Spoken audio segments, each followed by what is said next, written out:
Doctor BR Ambedkar Konaseema జిల్లా ముమ్మడివరం నియోజకవర్గం ఐపోలవరం మండలం ఐపోలవరం ఎన్నికల సమయంలో అసంబద్ధ హామీలతో ప్రజల్ని మోసం చేస్తున్న కూటమి ప్రభుత్వ తీరును ఎండగట్టాలని ముమ్మడివరం మాజీ ఎమ్మెల్యే పొన్నాడ వెంకట సతీష్ కుమార్ పార్టీ కార్యకర్తలకు పిలుపునిచ్చారు.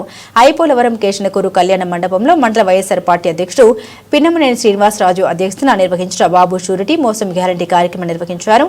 కల్లబొల్లి మాటలతో అధికారంలోకి వచ్చి తోడు దొంగల్లా ప్రజల్ని మోసం చేస్తున్నారని విమర్శించారు. చంద్రబాబు అధికారంలోకి వచ్చినప్పుడల్లా మహిళలు రైతులు మోసపోతారని విమర్శించారు.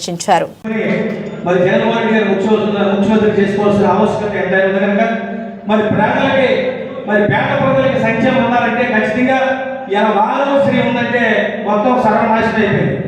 ఏది కూడా ప్రతి ఒక్కటే కూడా ఇలా కోనసీమలో మెడికల్ కాలేజీ తీసుకొచ్చారు. ప్రతి జిల్లాకి ఒక మెడికల్ కాలేజ్ ఇచ్చారు. అన్ని మెడికల్ కాలేజీలు మూతపడిపోయింది.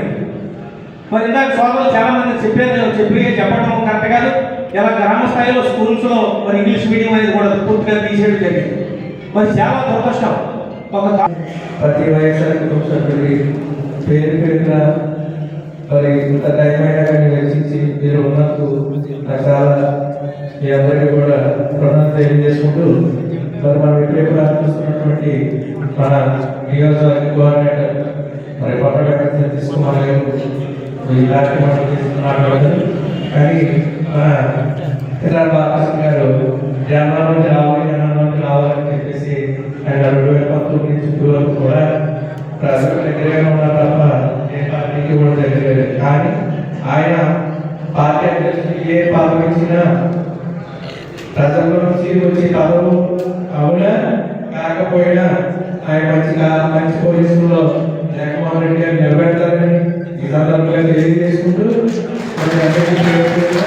అలాగే మరి కూడా పేరు పేరున వారితో తెలియజేసుకుంటూ ఈ కార్యక్రమాన్ని ఉద్దేశించి మాట్లాడుతుంది.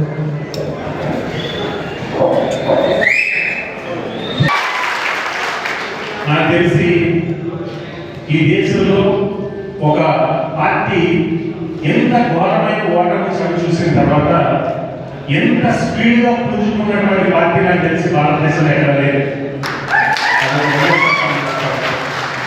మనం ఎక్కడో ఊహించలేదు కదా, ఎంత ఘోరంగా ఓటమి మన పార్టీకి వస్తుందని ఎక్కడో ఊహించలేదు. అసలు కళ్ళ కూడా ఊహించలేదు.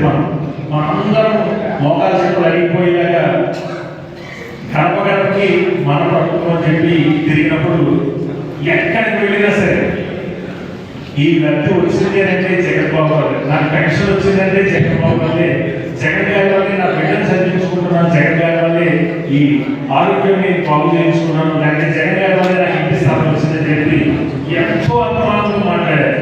ఎక్కడ మనకి తేడా కనిపించలేదు. అసలు ఊహకు కూడా మనకి రాలేదు. మహిళలను టచ్ చేస్తే చేయుత, ఆసన, 0 వడ్డీ ఇలా రకరకాల పథకాలు మహిళలందరికీ మనం ఇచ్చినప్పుడు ఎక్కడికి వెళ్ళినా సరే అద్భుతమైన స్పందన, మమ్మల్ని అద్భుతంగా మమ్మల్ని స్వాగతించారు. ఎక్కడ ఊహించలేదు. కానీ ఎలక్షన్ వచ్చేసరికి ఏం జరిగిందో ఏమిటో తెలియదు. ఈ అభిమానం ఉంటే ఎక్కడికి వెళ్ళిపోయిందో తెలియదు. ఘోరమైన ఓటమి, మనం ఎవరు ఊహించని ఓటమి.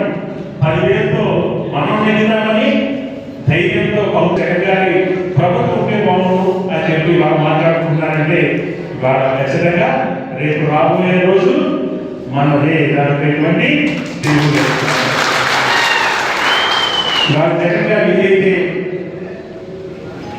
బాబు షూరిటీ మోసం చేయాలి అంటే ఈ 14 నెలల కాలం అంటే ప్రభుత్వం వచ్చి 14 నెలల కూటమి ప్రభుత్వం వచ్చి ఆచరణ సాధ్యంగానే హామీలు ఇచ్చారు. వాళ్ళందరూ కూడా సూపర్ 6 అన్నారు.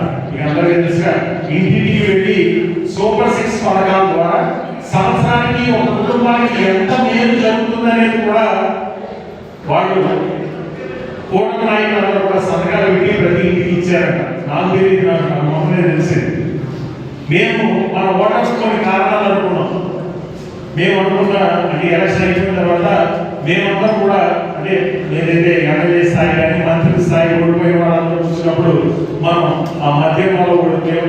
లేదంటే అదే పొన్నాడు సతీష్ అయితే పెద్ద నెమ్మదస్తుడు, తలుపు దోసుకెళ్ళినా సరే ఏం మాట్లాడేవాడు కాదు. ఇవాళ తలుపు దోసుకెళ్ళడం కాదు, ఆ ఇంటి బయట గేటు తొయ్యడానికి కూడా సాహసం సరిపోవాలి. ఇక్కడ పరిస్థితులు అలా ఉంటాయి. సాధిస్తామని కూడా మీ అందరికీ